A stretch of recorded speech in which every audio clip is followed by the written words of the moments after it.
National hand surgery day ಈ ಕಾರ್ಯಕ್ರಮವನ್ನ doctor Jagadish Patil ಅವರ ವತಿಯಿಂದ ಹಮ್ಮಿಕೊಳ್ಳಲಾಗಿತ್ತು. ಇವರು ಎಲುಬು ಮತ್ತು ಕೀಲುಗಳ ಶಸ್ತ್ರಚಿಕಿತ್ಸಾ ಪದವಿಯ ನಂತರ ಹೆಚ್ಚಿನ ವಿದ್ಯಾಭ್ಯಾಸಕ್ಕಾಗಿ ಕೈ ಮತ್ತು ಸೂಕ್ಷ್ಮ ಶಸ್ತ್ರಚಿಕಿತ್ಸಾ ತರಬೇತಿಯನ್ನ ಕೊಯಮತ್ತೂರಿನ ವಿಶ್ವವಿಖ್ಯಾತವಾಗಿರುವಂತಹ ಗಂಗಾ ಆಸ್ಪತ್ರೆಯಿಂದ ಪಡೆದಿದ್ದಾರೆ. ಇವರು ಈ ಕಾರ್ಯಕ್ರಮವನ್ನ ಕೈಗಳ ಪ್ರಾಮುಖ್ಯತೆ ಮತ್ತು ಕೈಗಳ ಶಸ್ತ್ರಚಿಕಿತ್ಸೆ ಬಗ್ಗೆ ಅರಿವು ಮೂಡಿಸುವ ಉದ್ದೇಶದಿಂದ ಹಮ್ಮಿಕೊಂಡಿದ್ರು. ಈ ಒಂದು ಕಾರ್ಯಕ್ರಮದಲ್ಲಿ ಕಲಬುರಗಿಯ ಖ್ಯಾತ ವೈದ್ಯರುಗಳಾಗಿರುವಂತಹ ಡಾಕ್ಟರ್ ಬಿಸಿ ಪಾಟೀಲ್, ಡಾಕ್ಟರ್ ಆರ್ ಶಾ ಸೇರಿದಂತೆ ಇತರೆ ಅನೇಕ ಜನ ಖ್ಯಾತ ವೈದ್ಯರುಗಳು ಆಗಮಿಸಿದ್ರು. ಈ ಒಂದು ಸಂದರ್ಭದಲ್ಲಿ ಡಾಕ್ಟರ್ ಜಗದೀಶ್ ಪಾಟೀಲ್ ರವರು ಬಂದಂತಹ ಖ್ಯಾತ ವೈದ್ಯರುಗಳ ಅಮೃತ ಹಸ್ತದಿಂದ ಈ ಒಂದು ಅರಿವು ಮೂಡಿಸುವ ಕಾರ್ಯಕ್ರಮವನ್ನ ಉದ್ಘಾಟನೆಗೊಳಿಸಿದರು. ಸಾಮಾನ್ಯವಾಗಿ ನಮ್ಮ ಕೈಗಳು ಊನ ಆದ್ರೆ ಅಥವಾ ಯಾವುದೇ ಕೆಲಸಕ್ಕೆ ಬಾರದಂತೆ ತೊಂದರೆಗೆ ಒಳಗಾದ್ರೆ ನಾವು ಜೀವನದಲ್ಲಿ ಜಿಗುಪ್ಸೆ ಹೊಂದಿ ಪರಿಹಾರನೂ ಕಾಣದೆ ಕೆಲಸ ಕಳ್ಕೊಂಡು ಮನೇಲಿ ಕೂತಿರ್ತೀವಿ. ಆದ್ರೆ ಇಂತಹ ಸಮಸ್ಯೆಗಳಿಗೆ ಡಾಕ್ಟರ್ ಜಗದೀಶ್ ಎಸ್ ಪಾಟೀಲ್ ರವರು ಶಸ್ತ್ರ ಚಿಕಿತ್ಸೆ ಮಾಡೋ ಮೂಲಕ ಮರುಜೀವ ನೀಡಿ ಅವರು ಮೊದಲಿನ ತರಾನೇ ಎಲ್ಲಾ ಕೆಲಸಗಳನ್ನ ಮಾಡೋ ರೀತಿ ಮಾಡ್ತಾ ಇದ್ದಾರೆ. ಈ ಕಾರ್ಯಕ್ರಮದಲ್ಲಿ ಪಾಲ್ಗೊಂಡಂತಹ ಅನೇಕ ಖ್ಯಾತ ವೈದ್ಯರುಗಳು ಡಾಕ್ಟರ್ ಜಗದೀಶ್ ಎಸ್ ಪಾಟೀಲ್ ಅವರ ಒಂದು ಕಾರ್ಯವೈಖರಿಯ ಬಗ್ಗೆ ಪ್ರಶಂಸನೀಯ ಮಾತುಗಳನ್ನ ಆಡುತ್ತಾ ಸಂತೋಷವನ್ನ ವ್ಯಕ್ತಪಡಿಸಿದರು. ನಿಮಗೆ ಅಥವಾ ನಿಮ್ಮ ಪರಿಚಯಸ್ಥರಲ್ಲಿ ಯಾರಿಗಾದ್ರೂ ಕೈಗಳ ಸಮಸ್ಯೆಯಿಂದ ಕೆಲಸ ಮಾಡೋಕೆ ಆಗದೆ ಇರುವಂತಹ ಪರಿಸ್ಥಿತಿ ಇದ್ರೆ ಅಥವಾ ಅವರ ಕೈಗಳಿಗೂ ಕೂಡ ಶಸ್ತ್ರಚಿಕಿತ್ಸೆಯ ಅವಶ್ಯಕತೆ ಇದ್ರೆ ಅಂಥವರು ಡಾಕ್ಟರ್ ಜಗದೀಶ್ ಎಸ್ ಪಾಟೀಲ್ ಅವರನ್ನ ಸಂಪರ್ಕಿಸುವ ಮೂಲಕ ಪರಿಹಾರವನ್ನ ಕಂಡುಕೋಬಹುದು.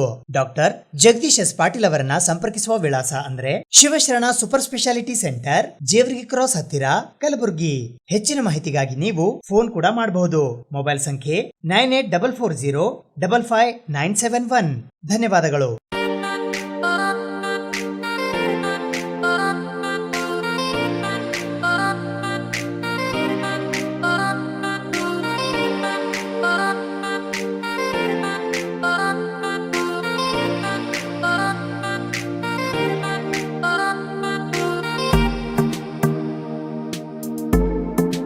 ನಾನು ಬಸವರಾಜ್ ತಂದೆ ಶರಣಪ್ಪ ದಾನಂಗುಡಿಗೆ, ನನ್ನ ಊರು ಅಫ್ಜಲ್ಪುರು. ನಾನು ವೃತ್ತಿಯಿಂದ ವಕೀಲಿ ವೃತ್ತಿ ಮಾಡ್ತಾಯಿದ್ದೇನೆ. ನನಗೆ ಹಸ್ತಕ್ಕೆ ಏನಪ್ಪ ಅಂತ ವೈರಸ್ ಬಂದು ಇನ್ಫೆಕ್ಷನ್ ಆಗಿತ್ತು. ಅದು ಡಾಕ್ಟರ್ ಜಗದೀಶ್ ಪಾಟೀಲ್ ಹತ್ರ ನಾನು ತೋರಿಸಿದಾಗ ಅವರು ಆಪ್ರೇಷನ್ ಮಾಡಿದ್ರು. ಅದು ಈಗ ಏನಪ್ಪ ಅಂತಂದ್ರೆ ಮೊದಲಿನ ಥರ ಕೈ ಇಟ್ಟಿಸಿ ಮೊದಲಿನ ಥರ ಆಗಿಟ್ಟಿದೆ. ಈಗ ಭಾಳ ಏನಪ್ಪ ಅಂದ್ರೆ ಸ್ವೀಜಿ ಬಾವು ಬಂದು ಆಪ್ರೇಷನ್ ಮಾಡಿದರು. ಅದು ಏನದ ಸರಿಯಾಗಿದೆ. ಇದು ಬಹುಶಃ ನನಗೆ ಅನ್ಸ್ಬಿಟ್ಟು ನಮ್ಮ ಗುಲ್ಬರ್ಗ ಜಿಲ್ಲಾದ ನಂದೇ ಫಸ್ಟ್ ಆಪ್ರೇಷನು, ಮತ್ತು ಅವ್ರು ಮಾಡಿದ್ರು ಡಾಕ್ಟ್ರ್ ಅವರೇ ಫಸ್ಟ್ ಅಂತ ನಾನು ತಿಳ್ಕೊಂಡಿದ್ದೀನಿ. ಯಾಕಂದ್ರೆ ಇಲ್ಲಿವರೆಗೆ ಎಂಥ ಯಾವಾಗ ನಾವು ಕೇಳಿದಿಲ್ಲ ಏನು ರೀ. ಇದೊಂದು ಅವಕಾಶ ಚಲೋ ಗುಲ್ಬರ್ಗ ಇಲ್ಲಿ ಆದ್ರೆ ಚಲೋ ಆಗ್ಯದ ಅಂತ ನಮಗೊಂದು ಭಾವನೆ. ಕೈ ಸರಿಯಾಗಿತ್ತು ಈಗ ಏನಿಲ್ಲ, ಮೊದಲು ಹ್ಯಾಂಗೆ ಊರಿನಿಂದ ಆ ಥರ ಊಟ ಮಾಡ್ತೀನಿ, ಬರಿತೀನಿ, ಎಲ್ಲ ಊಟ ಮಾಡ್ತೀನಿ, ಎಲ್ಲ ಕೆಲಸ ಮಾಡ್ತೀನಿ. ಏನು ರೀ ಏನು ಏನು ವ್ಯತ್ಯಾಸ ಅನಿಸಲ್ಲ. ಈಗ ಮೊದಲು ಯಾವ ರೀತಿ ಇತ್ತು ಆ ರೀತಿ ಆಗಿದೆ. ಈಗ ಜಗದೀಶ್ ಪಾಟೀಲ್ ಅಂದ್ರೆ ಅವರು ಒಳ್ಳೆ ಸಂಭಾವಿತ ಜನ ಮತ್ತು ಅಷ್ಟೇ ಪೇಷನ್ಸ್ಗಳು ಅಂಥವ್ರು. ಅಂತ ಇವು ಪೇಷಂಟ್ಸ್ಗಳಿಗೆ ಭಾಳ ಕಾಳಜಿ ಮಾಡಿ ತಮ್ಮ ಸ್ವಂತ ಕೈನೇ ಆದಂಗೆ ಕಾಳಜಿ ಮಾಡಿ ಅವರು ರಿಪೇರ್ ಮಾಡ್ತಾರೆ. ನಿಮಗೆ ಏನು ರೀ ಭಾಳ ಸಭ್ಯಸ್ಥರಿದ್ದಾರೆ, ಭಾಳ ಪೇಷನ್ಸ್ ಇದೆ ಅವರಲ್ಲಿ. ಭಾಳ ಏನಪ್ಪ ಅಂತಂದ್ರೆ ಕಾಳಜಿ ಮಾಡ್ತಾರೆ ಪಾರ್ಟಿಗಳಿಗೆ. ತಾವೆಲ್ಲರೂ ದಯವಿಟ್ಟು ಏನಪ್ಪ ಅಂತಂದ್ರೆ ತಮ್ಮ ಕೈಗೆ ಹಾಳು ಮಾಡ್ಕೊಳ್ಳಾರ್ದೆ ಏನಾದರೂ ಆಗಿತ್ತು ಅಂತಂದ್ರೆ ಅವ್ರಿಗೆ ತೋರಿಸಿ ಒಳ್ಳೆ ಮಾಡ್ಕೊಳ್ಳೋದು ಉತ್ತಮ ಅಂತ ನಾನು ಅನಿಸಿಕೆ ನೋಡ್ರಿ. ನಮಸ್ಕಾರ, ನನ್ನ ಹೆಸರು ಡಾಕ್ಟರ್ ಜಗದೀಶ್ ಎಸ್ ಪಾಟೀಲ್ ಅಂಥೇಳಿ. ನಾನು orthopedic hand and reconstructive micro surgeon. ನಮ್ಮ ಜೊತೆ ಇರೋರು ಅಫ್ಜಲ್ಪುರದ ಹಿರಿಯ ವಕೀಲರಾದ ಬಸವರಾಜ್ ದಾನಂಗುಡಿಯವರು. ಅವ್ರು ನಮ್ಗೆ ಒಂದು 3 ತಿಂಗಳಿಂದ ಅವರಿಗೆ ಮೊದಲಿಂದ ಶುಗರ್ ಇತ್ತು. ಆ ಶುಗರಿಂದ ಈ ಕೈಯಲ್ಲಿ ಇನ್ಫೆಕ್ಷನ್ ಆಗಿ ಫುಲ್ ಬಾವಾಗಿತ್ತು. ಅದು ಕೀವು ತೆಗೆಯೋ ಆಪ್ರೇಷನ್ ಸಲಹೆ ಮಾಡಿದ್ವಿ. ಮಾಡುವಾಗ ಇಲ್ಲಿ ಓಪನ್ ಮಾಡಿದ್ವಿ. ಈ ಜಾಗ ಕೀವು ತಾನೇ ಓಪನ್ ಆಯಿತು. ಇದು ಏನಾಗುತ್ತೆ, ಗಾಯ ಈ ಥರ ಕುಗ್ಗತ್ತೆ. ಆ ಕುಗ್ಗಿದ ಮೇಲೆ ಏನಾಗುತ್ತೆ, ಈ ಬಟ್ ಇಲ್ಲಿ ಬಂತಂದ್ರೆ ಈಗ ಏಕಲವ್ಯನ ಕತೆ ಎಲ್ಲರಿಗೂ ಗೊತ್ತಿರ್ಬೇಕು. ಇದು ಫುಲ್ ಹೋಗಿ ಇಲ್ಲಿ ಟೈಟ್ ಆಯ್ತು ಅಂದ್ರೆ ಈ ಕೈ ಅದಕ್ಕೆ ಉಪಯೋಗ ಆಗಲ್ಲ. ಅದಕ್ಕೆ ನಾವೇನು ಮಾಡಿದೆ, ಅವ್ರಿಗೆ ಗೊತ್ತಾಯ್ತು 2 ವಾರದಾಗ ಇಲ್ಲಿ ಟೈಟ್ ಅನಿಸ್ತಾ ಇತ್ತು.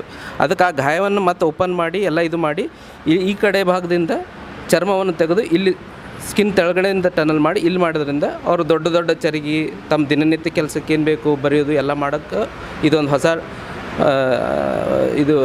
ಸ್ಪೆಷಲ್ ಟೆಕ್ನಿಕ್ ಯೂಸ್ ಮಾಡಿ ಮೊದಲು ಮಾಡ್ತಿದ್ದಾರೆ. ಆದರೆ ಈ ಭಾಗದಲ್ಲಿ ಕಲ್ಯಾಣ ಕರ್ನಾಟಕದಲ್ಲಿ ಈ ಥರದ್ದು ಒಂದು ಸ್ಪೆಷಲ್ ಕೈಗೆ ಸ್ಪೆಷಲ್ಲಾಗಿ ಒಂದು ಬೆಸ್ಟ್ ಟ್ರೀಟ್ಮೆಂಟ್ ಏನದು ಈ ಥರ ಮಾಡೋಕ್ಕೆ ಇದು. ಬಟ್ ಹಿಂಗಾಯ್ತಂದ್ರೆ ಏನೂ ಮಾಡೋಕ್ಕೆ ಬರೋಲ್ಲ. ಅದಕ್ಕೆ ಅವ್ರು ಮಾಡಿದ್ದು. ಪ್ರಭಾಕರ್ ಅಂಥೇಳಿ ಅಳಂದವರು. ಇವರಿಗೆ ಒಂದು 6 ತಿಂಗಳ ಹಿಂದೆ ಕಬ್ಬು ಕಡಿಯುವಾಗ ಶಾರ್ಪಾದ ಆಯುಧದಿಂದ ಇಲ್ಲಿ ಕಟ್ಟಾಗಿತ್ತು. ಚರ್ಮ, ನರ, ಮಾಂಸ, ರಜ್ಜು, ಆಮೇಲೆ ಎಲುಬಿನ ತನಕ ಕಟ್ಟಾಗಿತ್ತು. ಅದನ್ನು ನಾವು ಇಲ್ಲಿ ಎಲ್ಲವನ್ನೂ ಕರೆಕ್ಟಾಗಿ ರಿಪೇರಿ ಮಾಡಿ ಅವ್ರು ಪೂರ್ತಿ ಕೈ ಮೂವ್ಮೆಂಟ್ ಬರುವಂಗೆ ಮೊದಲಿನಂಗೆ ಎಲ್ಲ ಹೊಲದ ಕೆಲಸ ಮಾಡುವಂಗೆ ಮಾಡಿದ್ದೀವಿ. ನನ್ನ ಹೆಸರು ಪ್ರಭಾಕರ್ ನಿರ್ಗುಡಿ ಸೀಮಿಕೋರೆ. ನಮ್ಮದೆಲ್ಲ ನಮ್ಮ ಕುಡುಗಿಲಿ ಹತ್ತಿತ್ತು ಕೈಗೆ ಕುರ್ಪಿ ಕಬ್ಬು ಕಟ್ ಮಾಡಾಕಾರ.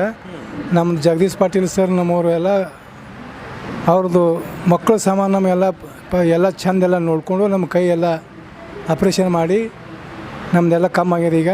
ಈಗೆಲ್ಲ ಸರಿಯಾಗಿ ನಾವು ಎಲ್ಲ ಕೆಲಸ ಎಲ್ಲ ಮಾಡ್ತೀವಿ ರೀ. ಏನೂ ಇಲ್ಲ ರೀ. ನಮಗೆ ಇದ್ರ ಬಗ್ಗೆ ನಮಗೇನು ಅಡಿಚಣೆ ನಮಗೇನೂ ಇಲ್ಲ. ನಮ್ಮದೆಲ್ಲ ಅಂದರೆ ಸರಿಯಾಗಿ ಆಗ್ಯದ ಈಗ. ಡಾಕ್ಟರ್ ಜಗದೀಶ್ ಪಾಟೀಲ್ ನಮಗೆ ಮಾಡ್ಯಾರ, ಅವ್ರಿಗೆ ಬಕ್ಕೊಂಡು ನಾವು ಅಂದ್ರೆ ಧನ್ಯವಾದ ಹೇಳ್ಬೇಕಂತ ಹೇಳಿ ನಾವು ಹೇಳ್ತೇವೆ. ಕಲಬುರಗಿ ಜನತೆಗೆ ಏನು ಹೇಳ್ಬೋದು? ನಿಮ್ಮ ಟ್ರೀಟ್ಮೆಂಟ್ ಹಿಂಗೆ ಆಗಿದೆಲ್ಲ ಅವ್ರಿಗೆ ಭೀ ಇಂಥ ಆಗಿದ್ರೆ ಏನು ಹೇಳ್ಬೋದು ನೀವು? ಇಲ್ಲ, ಅವರು ಭೀ ಬಂದು ಹಂಗಾದ್ರೆ ಅವರು ಭೀ ಬಂದು ಅಂದ್ರೆ ಮಾಡ್ಕೋಬೇಕಂತ ಹೇಳಿ ನಾವು ಹೇಳ್ತೇವ್ರಿ ಅಷ್ಟೇ. ಖುಷಿ ಅಂತ 12 ವರ್ಷದ ಹುಡುಗಿ, ಅವಳಿಗೆ ಇಲ್ಲಿ ಎಲುಬು ಮುರಿದಿತ್ತು 2 ವರ್ಷದಿಂದ. ಆ ಮುರಿದಾಗ ಮುಂದೆ ಇದು ಒಂದು ನರನೂ ಕಟ್ಟಾಯ್ತದು. ಅದು ಕಟ್ಟಾದಾಗ ಈ ಹೆಬ್ಬಟ್ಟನ್ನು ಎತ್ತಕ್ಕಾಗ್ತಿರ್ಲಿಲ್ಲ, ಈ ಥರ ಇಷ್ಟೇ ಇತ್ತು. ಅದನ್ನು ಅವರು ಟ್ರೀಟ್ಮೆಂಟ್ ಸಲುವಾಗಿ ನನಗೆ ಅಪ್ರೋಚ್ ಮಾಡಿದರು.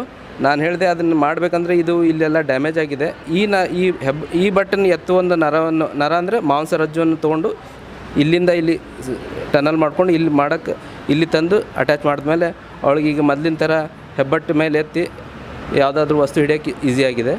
ಅದು ಅವಳಿಗೆ ಎಲ್ಲ ಆಟ ಪಾಠ ಎಲ್ಲ ಸ್ಕೂಲಲ್ಲಿ ಎಲ್ಲ ಮೇನ್ ಇಂಥದ್ರಲ್ಲಿ ಕೆಲಸಕ್ಕಿದ್ರಕ್ಕಿಂತ ಸೈಕಲಾಜಿಕಲ್ ಸೋಷಿಯಲ್ ತುಂಬ ತೊಂದರೆ ಆಗತ್ತೆ. ಅದು ಅವರು ಸಂತೋಷ ಆಗಿರುತ್ತಂತ ನಾನು ಭಾವಿಸ್ತೀನಿ. ರಿಯಲಿ ಭಾಳ ಹಾರ್ಟ್ಫುಲ್ ಥ್ಯಾಂಕ್ ಯು ರೀ ಸರಿಗೆ. ನನ್ನ ಮಗಳಿಗೆ ಭಾಳ ಇದು ನನಗಂತೂ ಭಾಳ ದೊಡ್ಡ ಚಿಂತೆ ಆಗಿತ್ತಿದ್ದು. ಕೈ ಹಿಂಗಾಗೋಣ, ತಂಬು ವರ್ಕೇ ಆಗ್ತಿರ್ಲಿಲ್ಲ ಅವಳದು. ಏನು ಅವಳಿಗೆ ತಂಬೀಗ ಏನಾದರೂ ಹಿಡಿಲಕ್ಕೂ ಆಗ್ತಿರ್ಲಿಲ್ಲ. ಈಗ ಅವಳು ಎತ್ಬೋದು, ಎಲ್ಲ ಮಾಡ್ಬೋದು. ಇದು ತಂಬು ಇಲ್ಲಿ ಬಿದ್ದು ಇದು ಎಲ್ಲೂ ಮುರಿದಿತ್ತಲ್ರಿ, ಇದು ಹಿಂಗೆ ತಂಬು ಇದು ಫುಲ್ ಬಿದ್ದೋಗಿತ್ತು ರೀ, ಇಲ್ಲಿ ನರ ಕಟ್ಟಾಗಿ. ನನ್ನ ನಿಜವಾಗ್ಲೂ ಭಾಳ ಹಾರ್ಟ್ಫುಲ್ ಥ್ಯಾಂಕ್ ಯು ರೀ. ನಾ ಭಾಳ ಮಾನಸಿಕ ಅಂತವ್ರು ಭಾಳ ಇದಾಗ್ಬಿಟ್ಟಿದ್ದ, ಮಗಳಿಗೆ ಹೆಂಗಾಗಿತ್ತಲ್ಲ. ರಿಯಲಿ ರೀ ಸರ್, ರಿಯಲಿ ಭಾಳ ಥ್ಯಾಂಕ್ಫುಲ್ ರೀ ಸರ್. ನಾನು ನಿಜವಾಗ್ಲೂ ಆಕಿಗೆ ನೋಡಿ ನಾನು ದಿನ ಆಳ್ತಿದ್ದೆ, ಇದು ಹಿಂಗಾಯ್ತಲ್ಲ, ನಾ ಯಾರಿಗೆ ಕೇಳಬೇಕೀಗ ಅಂತ.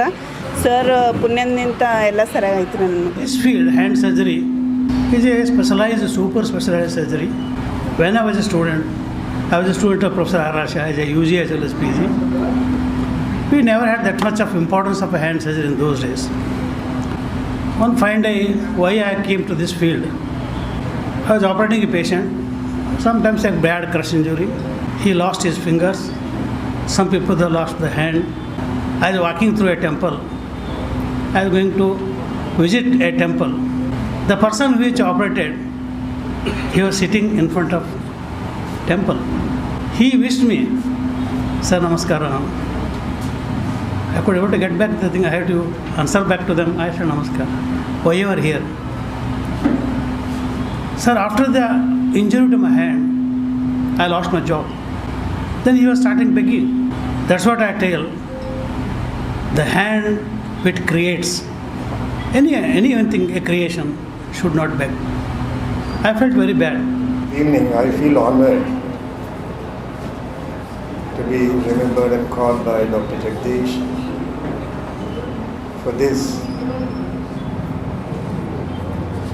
august function of recognizing the medical fraternity and also people at large the importance of hand surgery. My feelings that Jagdish has made it possible by reattaching severed fingers with microvascular surgery under loops, and we have been able to salvage these severed limbs, and that dream somebody has to make it come true, and I see a very healthy sign and a very happy sign that Jagdish has started the whole procedure of microvascular free flap surgeries, microvascular reattachment of severed fingers and extremities, and I wish him that all of us should be aware what's happening. So ಈಗ hand surgery ಬಗ್ಗೆ BC Patil sir ನಮ್ಮ ಗುರುಗಳು ಅವ್ರು ಮಾತಾಡಿದ್ದಾರೆ. ನಾನು just ಒಂದು presentation ಒಳಗೆ ನಾನೆಲ್ಲ ಏನು ಅಂದ್ರೆ ಹ್ಯಾಂಡ್ ಆ್ಯಂಡ್ ಮೈಕ್ರೋ ಸರ್ಜರಿ ಅಂದ್ರೆ ಏನು ಅನ್ನೋದು ಒಂದು ಇನ್ನೊಂದು ಸ್ವಲ್ಪ ಡೀಟೇಲ್ಸ್ ಹೇಳಿ ನಾನು ಪೇಷಂಟ್ ಏನಾಗಿತ್ತು ನಾನು ಏನು ಮಾಡೀನಿ ಅನ್ನೋದ್ರ ಬಗ್ಗೆ ಹೇಳ್ತೀನಿ. ಇದ್ರೊಳಗೆ ಒಂದು ಏನು ಇವರೆಲ್ಲ ಸರ್ ಎಲ್ಲ ಹೇಳ್ದಂಗೆ ಭಾಳ ಟೈಮ್ ತೊಗೋತದ, ಭಾಳ ಪೇಷನ್ಸ್ ಬೇಕು. ಎಷ್ಟು ನಾವು ಪೇಷಂಟ್ಸಿಗೆ ಟೈಮ್ ಕೊಡ್ತೀವಿ, ಇದು ನಾಟ್ ಲೈಕ್ ಫಾಸ್ಟ್ ಪಟ ಮಾಡಿ ಮುಗಿಸೋಬೇಕಂತಲ್ಲ, ಭಾಳ ಪೇಷನ್ಸ್ ಬೇಕು. ನನ್ನ ಪೇಷಂಟ್ ಯಾರಾದರೂ ಅವ್ರಿಗೆ ಬೇಸಾಗ್ತೀವಿ, ಎಷ್ಟೇ ನೋಡ್ತಾರೆ ಕೈ, ಎಷ್ಟೇ ಆಪ್ರೇಷನ್ ಟೈಮ್ ತೊಗೋತಾರಂಗೆ.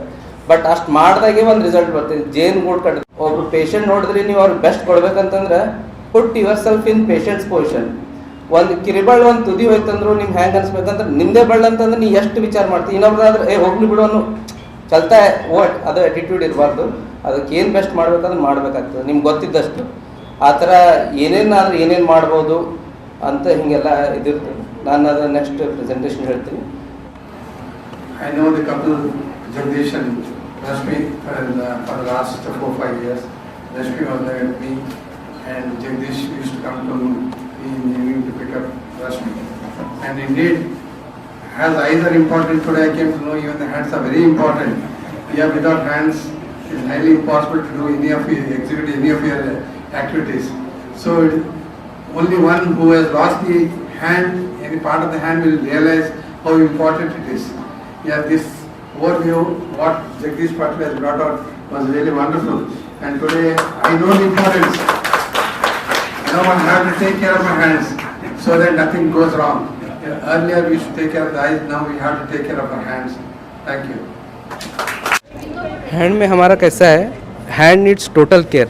पूरा उसमें हड्डी रहता है, चमड़ा रहता है, नस रहता है, खून की नली रहती है, वो महसूस करने का नस रहता है, मोड़ने का तार रहता है. तो हर एक चीज़ को एडजस्ट करना है. और ऐसा नहीं कि सीमेंट पट्टी डाल के 1 महीना छोड़ दिया, बाद में खोल के देखा पूरा अटक गया, वैसा नहीं. पेशेंट को हाथ जो है एक डेली काम के लिए भी चाहिए, एक स्पेशल काम के लिए भी चाहिए. जैसे उनके कोई फाइन लेबर रहता है, कसूरी काम करता रहता है, तो जितना फाइन फंक्शन करने जाते हैं उतना higher level of mental and finger function वो सब चाहिए. तो अगर ये डिस्टर्ब हो गया तो उसका लाइफ डिस्टर्ब होता है. तो उसमें पावर ग्रिप बोलते हैं हम, ऐसे हथौड़ा पकड़ने के लिए. ये हो गया तो लेबर लोगों को बहुत तकलीफ होता है. अभी कोई कसूरी काम कर रहा है, उसको ये तीनों उंगली में प्रॉब्लम हो गया तो कसूरी का काम. तो हर एक कंपोनेंट को हम स्टडी करके क्या बेस्ट पॉसिबल चीज़ है पेशेंट के लिए वो करते हैं हम. सर शुगर पेशेंट का आपने एक विजुअल बताया था, तो अक्सर शुगर पेशेंट के पैर का प्रॉब्लम होता है, तो हैंड के साथ क्या आप लेग सर्जरी भी करते हैं? हमारा स्पेशल ट्रेनिंग 4 महीने का उसमें भी हुआ है 2 साल में. शुगर का डायबिटिक फुट क्लिनिक बोल के रहता है. कॉमनली फुट में ही प्रॉब्लम होता है शुगर पेशेंट को, क्योंकि पंजा जो रहता है ना मुलायम होना चाहिए, वो शुगर में स्टिफ हो जाता है. तो जहाँ जहाँ कोई पार्ट पे ज़्यादा प्रेशर कॉन्सेंट्रेट होता है वहाँ फोड़ा बोलते हैं ना, वुंड बन के वहाँ इन्फेक्शन स्प्रेड होता है. बहुत सारे लोगों को पैर निकल जाता है. मैंने उस पर ज़्यादा स्ट्रेस इसलिए नहीं किया है क्योंकि सब लोग कन्फ्यूज होता है कि ये हैंड सर्जन बोलते हैं, पैर के बारे में बोल रहे हैं, शुगर के बारे में बोलते हैं. तो एक इंटरकनेक्टेड रहता है. हमको ये भी ट्रेनिंग मिला है. But most difficult thing I want to serve most difficult things. ऐसे कोई पेशेंट आता है डायबिटिक फुट तो मैं वो भी डील कर सकता हूँ. But my degree and my concentration on hand, क्योंकि बहुत रोज़मर्रा की चीज़ में ये बहुत यूज़फुल होता है. स्पेशलिटी क्या है सर, क्वालिफिकेशन? मेरा क्वालिफिकेशन MBBS के बाद में MS ऑर्थोपेडिक्स हुआ है. ऑर्थोपेडिक्स में कंसंट्रेशन, उसमें भी सब डिविजन्स हो गए हैं आजकल. ट्रॉमा बोन हड्डी का, कोई जॉइंट्स करता है, कोई स्कोपी, कोई स्पाइन करता है. तो ये स्पेशलिटी जो है ना, ये तमिलनाडु में, मुंबई में, दिल्ली में बहुत डेवलप हुआ है, क्योंकि वहाँ पे इंडस्ट्रीज़ बहुत है और बहुत इंजरीज़ होता है. तो इंजरीज़ होने के बाद जैसे PC पाल साहब ने बोला कि हाथ अगर पूरा ये हो गया, डैमेज हो गया, तो पेशेंट एक फैमिली डिस्ट्रॉय हो जाती है. तो अगर जैसे मेरे ये पेशेंट जो पूरा काम कर रहे हैं तो 1 महीने में 2 महीने में वो रिकवर हो रहे हैं. तो they are going back to society and doing their previous work. ऐसे नहीं बोल रहा कि मैं सब कुछ ठीक कर दूँगा, but to the best possible extent I can go and serve the people. तो ये मेरा इरादा है. Thank you. ನಾನು ಪರಮೇಶ್ವರ ಅಂತ ಹೇಳಿ, ನಾನು ರೆಡಿಮೇಡ್ ಸರ್ಜನ್ ಬಟ್ಟೆ ಅಂಗಡಿ ಸರ್ಸ್ಮೇಲೆ ಕೆಲಸ ಮಾಡ್ತಿದ್ದೇನೆ. ಸಪೋಸ್ ಅಲ್ಲಿ ಒಂದು ವರ್ಕ್ ಮಾಡೋ ಹೊತ್ತಿಗೆ ಒಂದು ದಪ್ಪನ ಗ್ಲಾಸ್ ಇದೆ, ಡೋರ್ ಗ್ಲಾಸು. ಸ್ವಲ್ಪ ಅದು ಮುಚ್ಚಲಿಕ್ಕೆ ಹೋಗಿ ನನಗೆ ಮುಚ್ಚೋದಕ್ಕೆ ಸಡನ್ಲಿ ಹಂಗೆ ಹ್ಯಾಂಡಲ್ ಹೋಗಿ ಕೈದಂದು ಜಾರಿ ಡೋರ್ ಅಚಾನಕ್ ಬಾಜು ಡೋರ್ ಬಡಿದು ಅದಕ್ಕೆ ಮ್ಯಾಗಿಂದ ಗ್ಲಾಸ್ ಮುರಿದು ಬಿತ್ತು. ಬಟ್ ಮುರಿದು ಬಿತ್ತು, ನಾನು ಹ್ಯಾಂಡಲ್ ಹಿಡಿಯೋತ್ತಿಗೆ ಸ್ವಲ್ಪ ಇಲ್ಲಿ ನನಗೆ ಬಟ್ ಕಟ್ಟಾಗಿತ್ತು. ಬಟ್ ಕಟ್ಟಾದ ನಂತರ ನಾನು ಒಂದು 3-4 ದಿನ ಬಿಟ್ಟು ನೋಡಿದೆ, ಬಟ್ಟೆ ನಂದು ಬಟ್ಟೆ ಹಿಂಗೆ ಬೀಳಕತ್ತಿತ್ತು. ಬಟ್ ಬೀಳ್ಕತ್ತೆ ಮತ್ತು ಹಿಂಗೆ ಮತ್ತು ಸಪೋರ್ಟ್ ಇಲ್ಲಾರ್ದೆ ಬಟ್ ನಿಂದಿರ್ತದೆ ಇಲ್ಲಿದು ಈ ಥರ ಸಪೋರ್ಟ್ ಇಲ್ಲಾರ್ದೆ ಮತ್ತು ಹಿಂಗೆ ಬಿಟ್ಟರೆ ಬಟ್ ಹಿಂಗೆ ಬೀಳ್ತಿತ್ತು. ಬಟ್ ಇದೇನಾಯ್ತು ಬಟ್ ನಾನು ವಿಚಾರಾಗಿ ನಾನು ನಮ್ಮ ಮಾಲಕರು ಶರಣಬಸಪ್ಪ ಡಿಗ್ಗಿ ಅವರು ಮಾಲಕರು ಅವ್ರು ನಮ್ಮ ಮಾಲಕರಿದೆ ಅವ್ರ ಕಡೆಯಿಂದ ಹೋಗಿದ್ದೆ ನಾನು. ಅವ್ರು ಕಳಿಸ್ಕೊಟ್ರು ಡಾಕ್ಟರ್ ಜಗದೀಶ್ ಪಾಟೀಲ್ ಅಂತೇಳಿ ಅವ್ರ ಫ್ರೆಂಡು. ಅವ್ರ ಕಡೆಯಿಂದ ಹೋಗಿ ನಾನು ಟ್ರೀಟ್ಮೆಂಟ್ ತೊಗೊಂಡ್ಬಿಟ್ಟೆ. ಈಗ ಚೆನ್ನಾಗಿದೆ, ವರ್ಕ್ ಆಗ್ತದೆ. ಬಟ್ಟು ಎಲ್ಲ ಅಪ್ಷ ಮಾಡಿ ಸ್ವಲ್ಪ ಎಲ್ಲ ಕ್ಲಿಯರ್ ಆಗಿದೆ. ಎಲ್ಲ ವರ್ಕ್ ಮಾಡ್ತೀನಿ ಸರ್. ಜಸ್ಟ್ ಈಗ ಫುಲ್ ವರ್ಕ್ ಮಾಡಪ್ಪಲ್ಲಿ ಆಗಿದೆ ಸರ್. ಡಾಕ್ಟರ್ ಜಗದೀಶ್ ಪಾಟೀಲ್ ಪಾಟೀಲ್ ಏನು ಹೇಳಕ್ಕೆ ಅವಶ್ಯಕತೆ ಪಡ್ತಾರೆ? ಅವರಿಗೆ ನಾವು ತುಂಬ ಥ್ಯಾಂಕ್ಸ್ ಹೇಳಿ ಬರ್ತೇವೆ. ನಾನು ಬಟ್ ಹೆಂಗೆ ಪೈಲದಲ್ಲಿ ವರ್ಕ್ ಮಾಡಂಗೆ ಬರ್ತದೆ. ಯಾವ್ದು ನ್ಯಾಚುರಲ್ ಆಗಿ ನಾನು ಪೈಲೆ ಹ್ಯಾಂಗೆ ಬಟ್ ಹಂಗಿತ್ತು ಹಂಗಾಗಿ ಬಿಲ್ಕುಲ್ ವರ್ಕ್ ಮಾಡ್ತಿದ್ದೀನಿ. ಅವರಿಗೆ ತುಂಬ ಧನ್ಯವಾದ ಹೇಳ್ತೀನಿ. Thanks. Good evening, everyone. I am Mahadev Jeevan from SBR College studying. I was cleaning my bike around 8:30 morning at 25th June 2022. My hand was cutted in finger bike chain, and I was like so sitting in home by crying. I came to Mr. Jagdish Patil, Dr. Jagdish Patil. He was totally good for me, and he done best of the best operation for me, and he done 2 operations. What it was successfully, my finger has so done, and I thank you Jagdish Patil sir. I would like to thank our chief guest Dr. Arasha and Dr. DC Patil sir for gracing the occasion. I thank all the senior doctors, my staff, my colleagues, my friends, media, our hospital staff, friends and family who has helped to make a memento. And last but not the least, our patients who have come from so long areas for gracing the occasion and making it a successful event. And a special thanks to Dr. Nabila and Dr. Sumaya for such a nice